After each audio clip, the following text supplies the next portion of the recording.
जैसा कि last podcast में आपने बताया था कि जो डोनाल्ड ट्रंप है अगर प्रेसिडेंट बनते हैं तो गोल्ड फॉल करेगा, गोल्ड ने फॉल भी किया, ठीक है। तो अब नेक्स्ट जो है गोल्ड राइज करेगा या मजीद ड्रॉप हो सकता है, क्या इसके बिहाइंड रीजन हैं?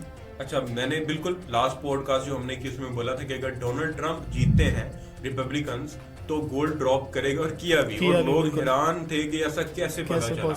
तो डेफिनेटली आपको इसके लिए उस स्पेसिफिक कैंडिडेट की या पार्टी की पॉलिसीज पढ़नी पड़ती हैं कि पॉलिसीज क्या हैं। देखें, अब अगर आप रिपब्लिकन्स की या ट्रंप की पॉलिसीज देखें तो ट्रंप वो वाहिद सदर है जिसने कहा था हमारे जर्नैल बेकार हैं, ठीक है। और ट्रंप जो है वो जंगों पे यकीन कम रखता है और अमेरिका को स्ट्रॉन्ग करने पे, इकोनॉमी को स्ट्रॉन्ग करने पे यकीन ज्यादा रखता है। मैंने पहले भी जिक्र किया था कि उसने कहा कि यूक्रेन की जंग में आपने 290 अरब डॉलर क्यों दिए, अपने मुल्क में सुनामी आया, आप $700 के या $1200 समथिंग दे रहे हो, वो भी उधार, और वहां पे 290 अरब डॉलर दे दिया।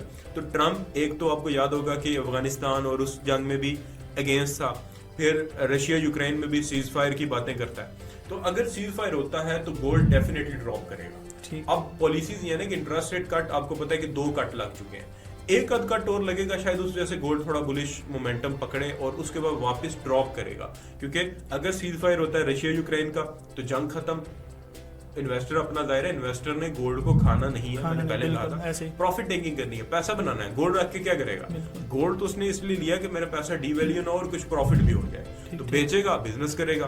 तो डेफिनेटली जिस वजह से गोल्ड, अगर जंगें रुकती हैं और लोग प्रॉफिट टेकिंग करते हैं या इन्वेस्टर प्रॉफिट टेकिंग करते हैं तो गोल्ड गिरेगा। तो ये पॉलिसीज के ऊपर बात करें तो आई थिंक जनवरी में उन्होंने ऑफिस होल्ड करना है, उससे पहले मुझे लगता है कि गोल्ड उससे पहले भी गिर सकता है। बट आप टेक्निकल्स को ट्रेड करें, फंडामेंटल्स से सिर्फ डायरेक्शन